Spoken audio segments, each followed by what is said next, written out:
Hello, Melissa Lemon here, and welcome to my video about the biblical book of Daniel, chapter 8. If you haven't already, I recommend watching part 1 and part 2 of this series, delving into Daniel, because it's kind of important to have all the information. And it's also a good idea if you read Daniel chapter 8 before you watch this video, so that you are familiar with what happens in Daniel chapter 8. So I'm going to talk a little bit about what I believe this means, and this one has really personal meaning for me because the other chapters, I felt like I came to my conclusions about what they mean because of my study and thinking about things logically and studying, like I talked about in my last video, studying the animals and studying the word links and cross-referencing and all of those things, which was great. But in Daniel chapter 8, or with Daniel chapter 8, I had what I can only call a visionary experience where I just kind of saw what this meant, where it just kind of was opened up to my mind.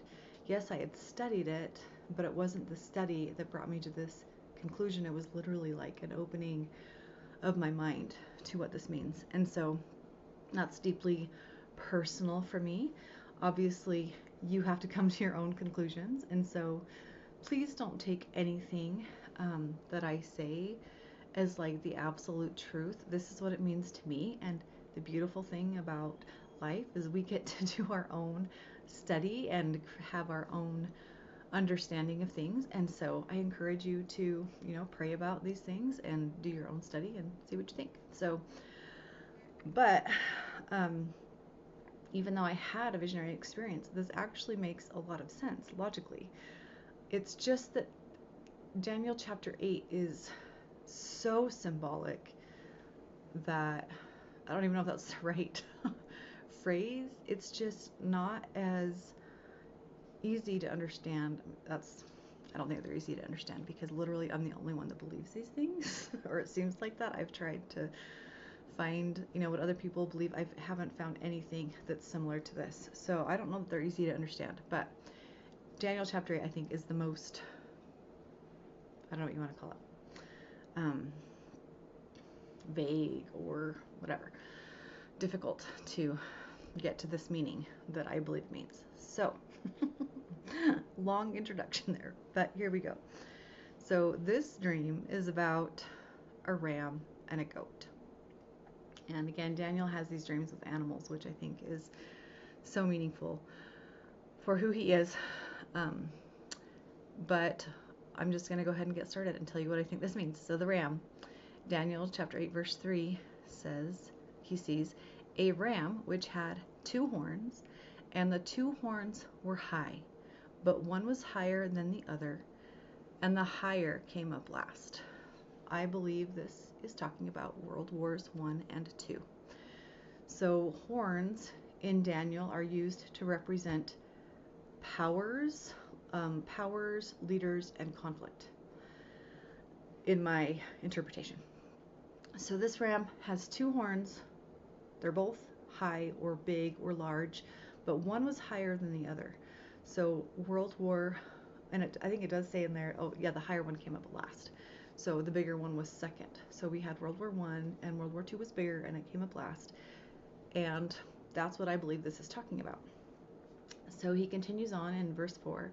He saw the ram pushing westward and northward and southward. That makes sense, right? With like the world wars. So that no beast might stand before him, neither was there any that could deliver out of his hand, but he did according to his will and became great. So this is talking about the wars, maybe specifically with the Second World War, like the Axis powers and just trying to get more land and have world domination, and it was so big and like a mess, and like, the war wasn't ending. The second one that came up last that was greater wasn't ending. Just so, who saves the day? A goat saves the day. So next we're going to talk about the goat. It says, which I believe the goat is representative of America. Which is interesting. It's not an eagle. That would be way too easy, right? But it does kind of reference that a little bit, I think. So it says, the goat came from the west on the face of the whole earth and touched not the ground. That could be a reference to the eagle or also to fighter planes, whatever you want, or both. And the goat had a notable horn between his eyes. And remember, I believe horn is representative of powers, leaders, and conflict. And I believe this is very specifically referencing the office of POTUS. The notable horn on the goat's, between the goat's eyes, I believe is representative of the office of POTUS, or the President of the United States. So the goat came from the west and it had POTUS. And he came to the ram that had 2 horns, which I had seen standing before the river, and ran unto him in the fury of his power. And America greatly influenced the outcome of these 2 wars, especially the Second World War. And there's a whole verse just about that. So this is the verses 5 through 7, I think. I did not take very good notes, but it says, and he came to the ram that had 2 horns, which I had seen standing before the river, and ran unto him in the fury of his power. And I saw him close unto the ram, and he was moved with choler against him, and smote the ram, and brake his 2 horns, and there was no power in the ram to stand before him. So before, we talked about how the ram was going westward, southward, everywhere, and there was nothing, no power that could like stop him. And now the goat is the thing that has choler, which, look it up, it's a cool word. And now the ram has no power because the goat is so powerful. And I believe that the word choler and this whole thing is referencing to not only the America's influence in the war, but the actual like atomic bombs that ended World War II because of that word choler, which is only in the Bible twice, and they're both in the book of Daniel. So super interesting. So rams, First and Second World War. The goat is America. The horn of the goat, the notable horn, is the office of POTUS in my interpretation. So continuing on, Daniel sees that the goat horn is broken. And when he was strong, the great horn was broken, and for it came up 4 notable ones toward the 4 winds of heaven.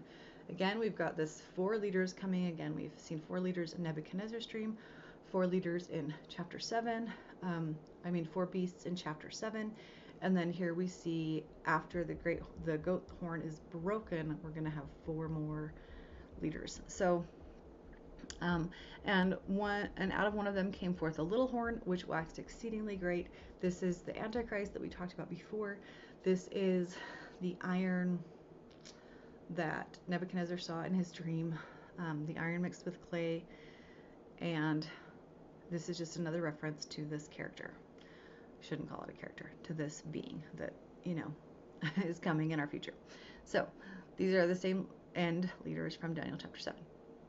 And it also mentions the little horn and 3 of the first horns plucked by the roots, which is a reference to Ezra's eagle. So again, to Ezra's eagle. So I'll talk about that in my next video a little bit more. But all of these chapters talk about, I don't know, they're related to each other. I'm actually going to talk in my next video about how I believe this book of Daniel is actually a dwindling timeline. And I'm the only one, I believe, that's ever used that term. And I'm going to show you in my next video why I believe that is the case with Daniel. But here again, he's kind of seeing things in a later time period. He's seeing the world wars and America ending the Second World War, and then what happens to America after that, to the office of POTUS and new leaders coming in.